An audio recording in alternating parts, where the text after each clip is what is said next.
జీహెచ్ఎంసీలో అభివృద్ధి కార్యక్రమాలకు బీఆర్ఎస్ ఎమ్మెల్యేలు తమను పిలవడం లేదని కాంగ్రెస్ కార్పొరేటర్లు ఫిర్యాదు చేశారు. ఈ మేరకు కార్పొరేటర్లు Baba Fasiuddin, Rajasekhar Reddy, CN Reddy, commissioner Ronald రోస్కు వినతి పత్రం ఇచ్చారు.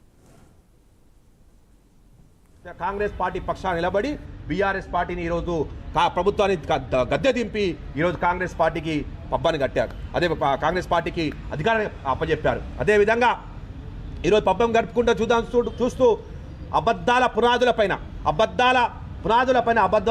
పునాదులపైన నిరూపిద్దామని ఒకే అబద్ధాన్ని 100 సార్లు చెప్పి నిజం చెప్పే ప్రయత్నము ఈరోజు ట్విట్టర్ బాయ్ కేటీఆర్ గారు ప్రయత్నిస్తున్నారు. ఈరోజు నిన్న నేను ఈ యొక్క ఆలోచన బాలేకనే ప్రజాస్వామ్యం లేదని కూని అవుతుందని నా మీద హత్యా ప్రయత్నాలు జరుగుతున్నాయని, నా మీద దాడులు అవుతున్నాయని స్థానికంగా ఉన్న ఎమ్మెల్యే కుట్రలు పండుతున్నారు, హత్య చేసే ప్రయత్నాలు చేస్తున్నారని చెప్పి ఎన్నోసారి హైకమాండ్ పోయి చెప్పుకున్న, కేసీఆర్కి చెప్పిన, వాళ్ళ అక్క వాళ్ళ చెల్లెని కేటీఆర్ చెప్పిన, సంతోష్ రావు గారు చెప్పిన, కవితకు చెప్పిన, సంతోష్ రావుకి చెప్పిన, అందరికి చెప్పినా కూడా పట్టించుకోలేదు. నువ్వు సస్తే చచ్చినావు, మా అధికారం మాకు కావాలి, మా ఎమ్మెల్యేలు ఉంటే మేము అధికారంలో మళ్ళీ రావాలి, మళ్ళీ ఆడిడికెళ్ళి కొనుక్కోవాలి, ఆడిడ బేరం పెట్టాలి, మళ్ళీ అధికారం రావాలి కాబట్టి చచ్చినా పర్వాలేదు. అలనాడు 1500 మంది గొంతు కోసినాం, ఆయన ఈ గొంతు కోయడం పెద్ద సమస్య కాదని చెప్పి పట్టించుకోలేదు. మైనార్టీ బాండ్ ఇచ్చి